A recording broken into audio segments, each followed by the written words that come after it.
এই যে মত বিনিময়, এটা আমি আমার অভিজ্ঞতায় যতটুকু আছে এটা নতুন কিছু নয়। নির্বাচন কমিশন কিন্তু সবসময় নির্বাচনের আগে এ ধরনের মত বিনিময় করে থাকে। যে আপনাদের ফাইল খুললে দেখতে পাবেন এ ধরনের মিটিং আগেও হয়েছে, এখনো হচ্ছে, হয়তো ভবিষ্যতেও হবে। কাজে সেদিক থেকে এটা একটা রুটিন প্রসিডিওর। এবং উদ্দেশ্য যেটা আপনি বলেছেন, প্রধান নির্বাচন কমিশনার অত্যন্ত চমৎকারভাবে বলেছেন যে আমাদের মূল উদ্দেশ্য যেটা যে মানুষকে অবহিত করা, একটা সুশৃঙ্খলভাবে একটা নিয়ম নীতির ভেতরে আমরা যেতে চাই, আমরা একটা সিস্টেমের ভিতরে যেতে চাই, যাতে করে বাংলাদেশে আমরা অন্তত এই যে সুযোগটা পেয়েছি আমরা ছাত্র জনতার যে বিপ্লব, তার ফলশ্রুতিতে এই সুযোগটাকে যেন আমরা সঠিকভাবে ব্যবহার করতে পারি। এবং এই আমরা অতীতেও অনেকবার চেষ্টা করেছি, কিছু সফল হয়েছি, কিছু হয়নি। আমি বলবো না যে একাধারে আমরা সব ব্যর্থ হয়েছি, এটাও বলবো না একাধারে সব সফল হয়েছি, কিন্তু এই প্রচেষ্টা আমাদের অব্যাহত রাখতে হবে। এবং তারই অংশ হিসেবে আমি আজকের এই যে প্রক্রিয়াটি আপনারা সূচনা করেছেন, আমি সেভাবে তার অংশ হিসেবে দেখছি। এখানে 11টি বিষয় নিয়ে আপনারা বলেছেন, সে 11টি বিষয় নির্দিষ্ট করে যাবার আগে আপনার যদি পরবর্তীতে সময় থাকে, সুযোগ থাকে, আমার সঙ্গে আমার সহকর্মীরা আছেন, তারাও হয়তো দু একটি বিষয় নিয়ে বলবেন। আমি সাধারণভাবে বলছি সবগুলো বিষয় নিয়ে। তার আগে আমি একটি কথা একটু বলতে চাই, আমি জানি না সবাই আমার সঙ্গে একমত হবেন কিনা। প্রধান নির্বাচন কমিশনার বলেছেন যে কত 22টি পত্রিকায় বোধহয় দেওয়া হয়েছে নাকি, আর ওয়েবসাইটে আছে। আমি বিনীতভাবে বলছি, আমি কিন্তু একসময় আইসিটি মন্ত্রণালয়ের দায়িত্ব পালন করেছি, এবং আমি এদেশে আইসিটি তথা এদেশে যে টেকনোলজি, নতুন টেকনোলজি বিশ্বব্যাপী যেটা তো বিশ্বকে তোলপাড় করে দিয়েছে, সেই টেকনোলজির সবচেয়ে বড় প্রবক্তা ছিলাম একসময় এদেশে। তারপরে আমি বলছি যে বাস্তব অভিজ্ঞতা থেকে বলছি, আমি একটি উদাহরণ দিয়ে বলছি। আপনাদের মনে আছে যে করোনার যে কঠিন সময়টা গিয়েছে প্রায় 2 বছর, আমেরিকার যুক্তরাষ্ট্রের কথা বলছি, সিলিকন ভ্যালির কথা আপনারা জানেন, সেটা হচ্ছে এই নতুন টেকনোলজির এক অর্থে কেন্দ্রবিন্দু। তো কাজে আমেরিকা হচ্ছে লিডার এই টেকনোলজির ক্ষেত্রে। তো তখন আমি 1 মিনিট সময় নিচ্ছি, আশা করি এই তথ্যটা সবার জন্য গুরুত্বপূর্ণ হবে, সেই কারণে বলছি।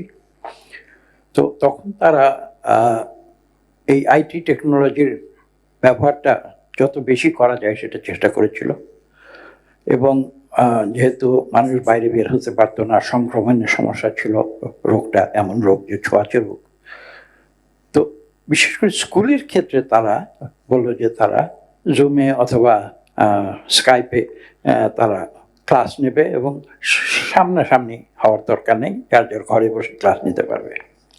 আপনারা শুনলে অবাক হয়ে যাবেন যে আমেরিকার মতো দেশ, যেটা টেকনোলজিতে সবার আগে, অর্থনীতি ধনী দেশ হিসেবে, বিশ্বের সবচেয়ে ধনী দেশ হিসেবে পরিচিত, কাজে রিসোর্সের কোনো অভাব ছিল না, যন্ত্রপাতির কোনো অভাব ছিল না, টেকনোলজির অভাব ছিল না, কিন্তু তাদের যে সেই পরিকল্পনাটি সেটা কিন্তু সম্পূর্ণ ব্যর্থ হয়েছিল।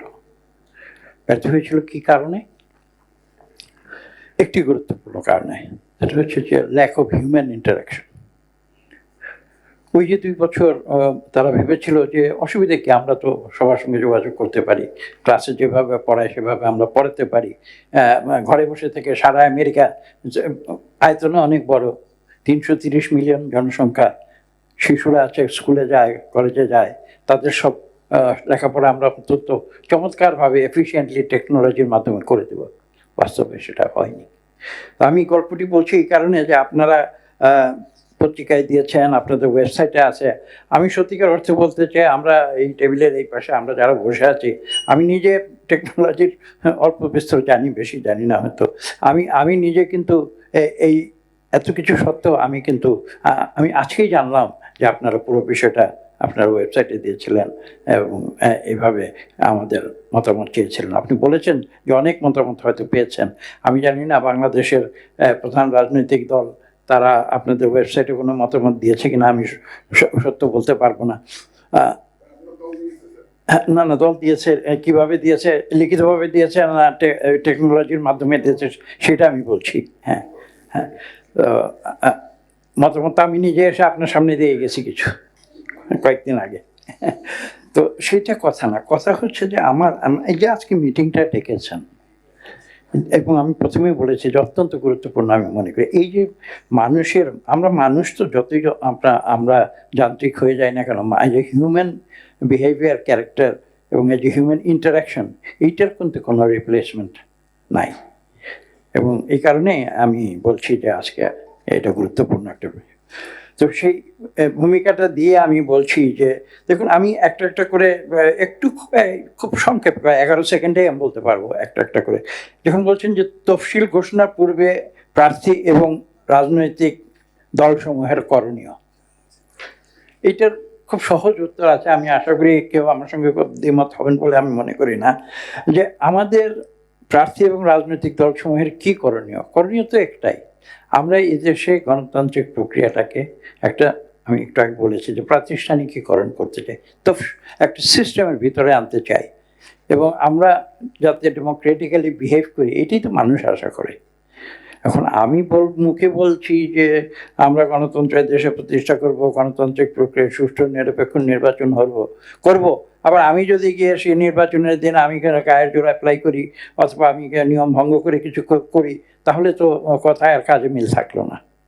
তো কাজে এইটা নিয়ে আমি কোনো দ্বিমতের কোনো অপকার দেখি না। 1 নম্বর, আপনারা যেটা বলেছেন, প্রার্থী রাজনৈতিক দলের একটাই করণীয়, আমরা নিয়ম কানুন মেনে নির্বাচন করব। আমি খুব সহজ কথা বলি, সহজভাবে বলে দিলাম। এটা নিয়ে ডিবেট করারও আমি কোনো কিছু দেখি না, বা এটা নিয়ে কেউ বলবে যে না আমি গায়ের জোরে গিয়ে নির্বাচন করবো, এই যুক্তি কিন্তু কেউ দিতে পারবে না। তো কাজে it's an obvious thing, number one. তারপর দ্বিতীয় বিষয়টাতে আসি। আপনারা বলছেন যে তফসিল ঘোষণার পর আচরণবিধি প্রতিপালন, এটা তো করতেই হবে। মানে স্বাধীনতা মানে তো এটা নয় যে আমি যা খুশি তাই করবো। স্বাধীনতা তো এর কিছু নিয়ম কানুনের ভিতর দিয়েই তো স্বাধীনতা।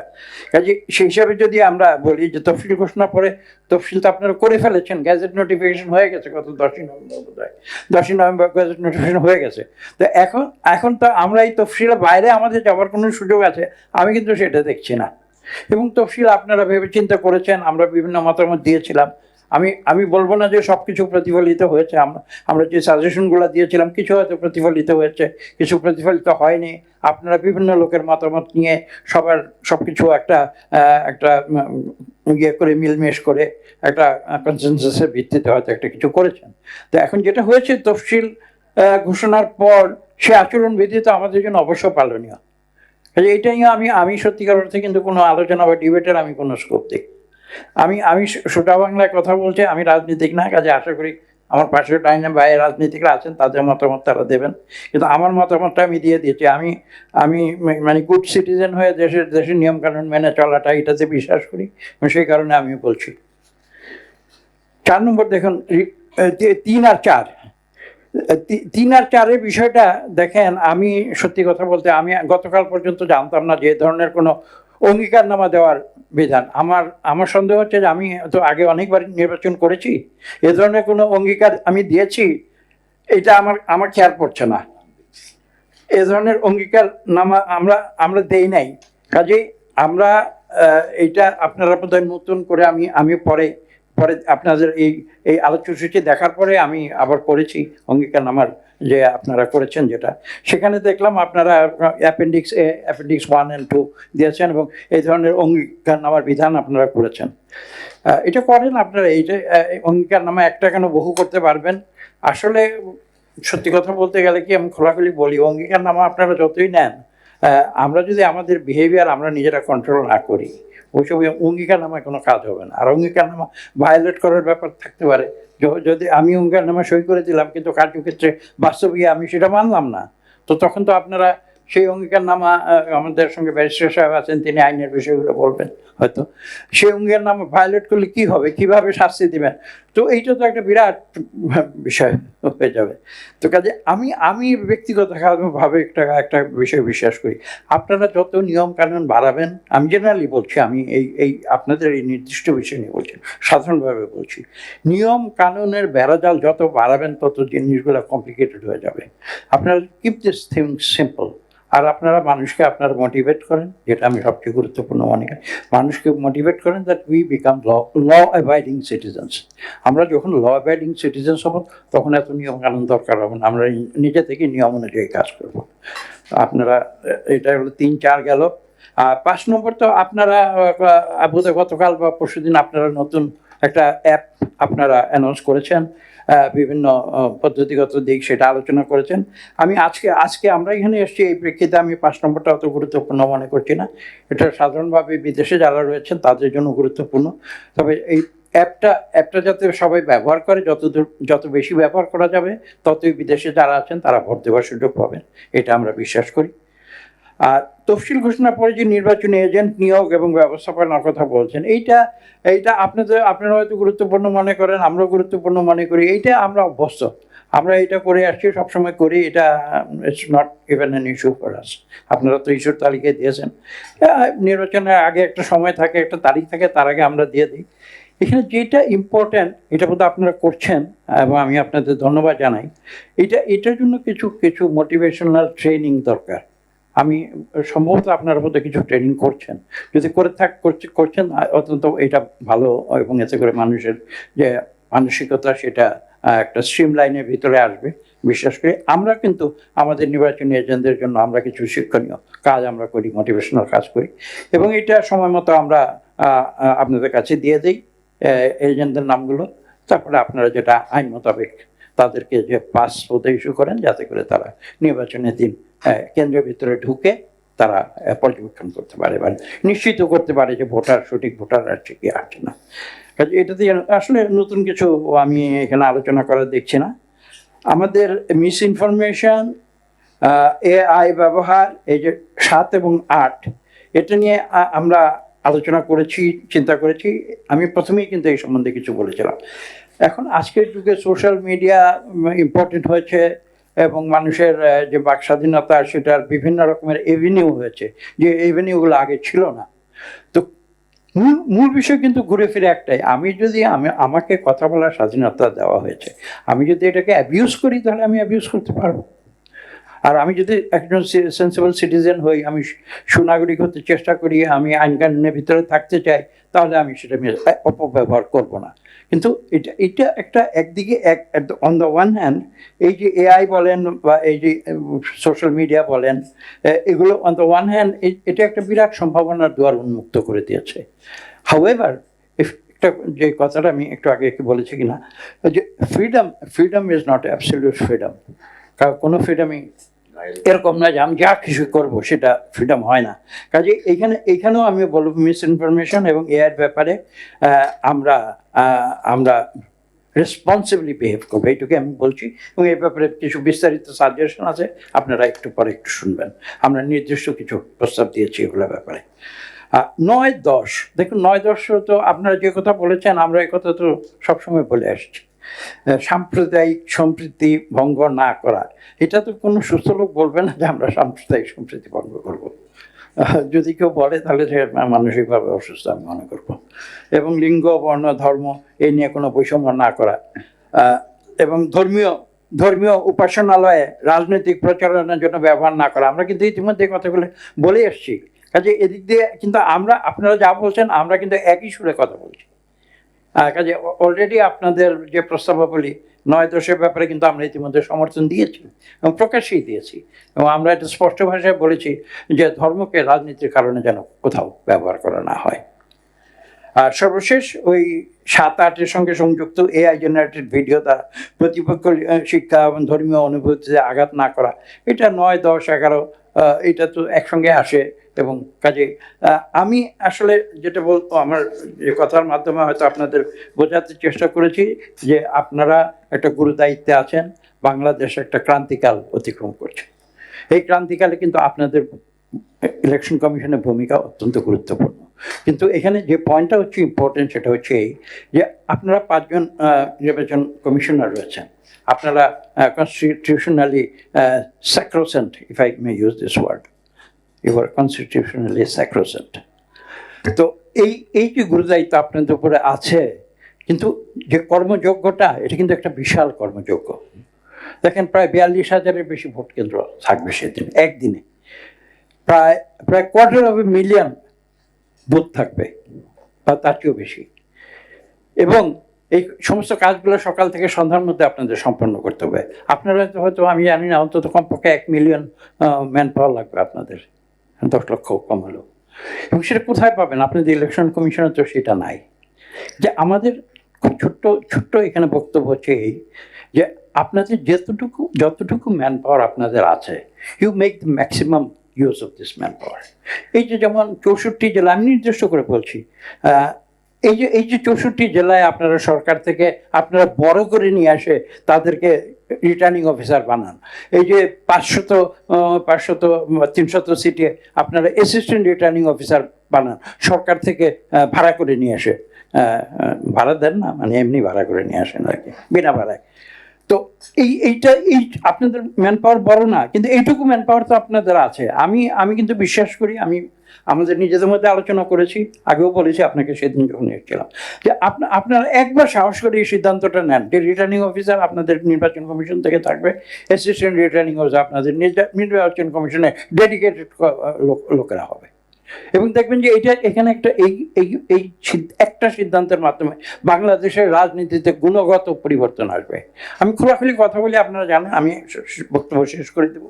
শেষ করার আগে আমি এই পয়েন্টটা আমি জোর দিয়ে কেন বলছি, দেখেন অতীতে আমরা দেখেছি এবং আমি পাবলিকলি বলেছি, এটা কিন্তু পত্রিকায় হেডলাইন হয়েছে, যে প্রধানমন্ত্রীর অফিসে কম্পিউটারে 4টা বাটন আছে, একটা হচ্ছে ডিসি, একটা হচ্ছে এসপি, একটা হচ্ছে টিএনও, আর একটা হচ্ছে ওসি। কম্পিউটারের বাটন 4টা টিপা হয় প্রধানমন্ত্রীর অফিস থেকে, 300 নির্বাচনী এলাকায় নির্বাচনী ফলাফল রেজাল্ট প্রিন্ট আউট হয়ে বের হয়ে আসে। এটা থেকে আমাদের এই পদ্ধতি থেকে আমাদের বের হয়ে আসতে হবে। এবং এটা বের হওয়ার সবচেয়ে উপায় যে আপনারা নির্বাচন কমিশন হিসেবে you assert, as I said, you are a constitutionally sanctified body. You are all 5 of you are constitutionally sacrosanct personalities. Please, for once, you exert your authority. You say that you are not subservient to the government. এটা আপনারা বলেন, let this message go to the government officials. এই civil servant, DC, SP, TN, কিছু মনে করেন আমার বাবা civil servant ছিল, কিন্তু আই নিউ হিজ মাইন্ড। আমি আমার বাবাকে কন্ট্রাডিক্ট করছি না, এবং আমি বিনীতভাবে বলছি যে সরকারি কর্মচারীরা একটা টার্ম আছে বোধহয়, আমি মনে হয় কনস্টিটিউশনও হয়তো থাকতে পারে, যেটা ব্রিটিশ আমল থেকে ব্যবহার হয়ে আসছে, দে আর কল সিভিল সার্ভেন্টস। আমি দেখেন খোলাখুলি বলি, তারা জেলা প্রশাসক কেন, এই নাম কোথা থেকে এসছে? তারা তো জেলা প্রশাসক না, তাদের যেটা হওয়া উচিত, তাদের হওয়া হচ্ছে জেলা সেবক। দে আর পাবলিক সার্ভেন্টস। তারা তো প্রশাসন করার জন্য আসে নাই। তো যাই হোক, সেটা অনেক বড় বিষয়, ওই ডিবেটে আমি আজকে যেতে চাই না। কিন্তু আমি যে কথাটা বলছি, যে আপনারা for God's sake you take, এই নির্বাচনে আপনারা এই সিদ্ধান্তটা নেন যে কোনো রিটার্নিং অফিসার, কোনো অ্যাসিস্ট্যান্ট রিটার্নিং অফিসার আপনাদের নির্বাচন কমিশনের বাইরে হবে না। দেখবেন যে দিস উইল, একটা গুণগত পরিবর্তন আমাদের নির্বাচনে আসবে, আমি এটা বিশ্বাস করি। এবং এটা আপনাদের মিনসের ভিতরে আছে। আপনারা 10 লক্ষ লোক আপনারা দিতে পারবেন না, কিন্তু এই 500-600 লোক আপনারা নির্বাচন কমিশন থেকে দিতে পারবেন। B assertive and be confident. এবং আপনারা করেন, আমরা রাজনৈতিক দলের পক্ষ থেকে একটা সুষ্ঠু নিরপেক্ষ নির্বাচনের জন্য আমি বিশ্বাস করি, এখানে যারা আছেন সবাই কথা বলবেন, কিন্তু আমি এই বিশ্বাস করি বাংলাদেশের রাজনৈতিক দল থেকে মানুষ, ঠিক আছে আমরা রাজনীতি করি, মানুষ আমাদের সমালোচনা করে, সমালোচনা তো করবেই। আমাকে যখন সমালোচনা করে, আমার অনেক ওয়েল উইশাররা দুঃখিত হয়ে আমাকে বলে আপনাকে সমালোচনা করেছে। আমি বলছি দেখেন, আমি যতদিন শিক্ষকতা করেছি আমাকে কেউ সমালোচনা করতো না, আমাকে সমালোচনা করে যেহেতু আমি এখন রাজনীতির অঙ্গনে আছি। Why are you worried? I am not worried if people are criticizing me. I will give the right answer. আমি যদি ভুল না করে থাকি আমি সেটা উত্তর দেবো, আমি যদি ভুল করে থাকি আমি বলবো যে আমার এটা ভুল হয়ে গেছে, আমি সংশোধিত হবো। তো কাজে এইখানে এই ধরনের একটা মনোভাব নিয়ে আমরা আজকে আপনাদের কাছে এসেছি, বিএনপির পক্ষ থেকে বলছি। এবং আমরা সমমনা দলগুলো বিগত প্রায় দেড় দশক আমরা একসঙ্গে আমরা কাজ করেছি একটি মাত্র উদ্দেশ্যের জন্য, এদেশে একটা সুষ্ঠু নিরপেক্ষ নির্বাচনের মাধ্যমে আমরা এদেশে গণতন্ত্র ফিরিয়ে আনবো। আমাদের আর কোনো মোটিভ নাই। এই একটা সুষ্ঠু নিরপেক্ষ নির্বাচন, আমি খোলাখুলি বলছি আজকে আপনাদের সকলের সামনে বলছি, আমাদের যারা সহ রাজনীতিক এখানে তাদের পক্ষ থেকে বলছি, যদি সুষ্ঠু নিরপেক্ষ নির্বাচনের মাধ্যমে আমি যদি নির্বাচনে মানুষ আমাকে ভোট না দেয়, আমি তো জোর করে ভোট নিয়ে এমপি হতে চাবো না। Why should I? এটা তো এর লজ্জাজনক বিষয়, তার কিছু হতে পারে না। কাজেই আমরা চাই আপনাদের সব রকমের সহযোগিতা করব, কিন্তু আপনারা শক্ত থাকেন, আপনারা সিদ্ধান্তগুলো নেন। You have the power and the authority. সরকার দিয়েছে, সংবিধান আপনাদের সেই অথরিটি দিয়েছে। এবং সরকারের কাছে কোনো সময় যেন, যেটা অতীতে আমরা দেখেছি, সরকারের কাছে নতজানু হয়ে ইলেকশন কমিশন থাকবে, এইভাবে কোনো দেশে কোনোদিন সুষ্ঠু নিরপেক্ষ নির্বাচন হতে পারবে না।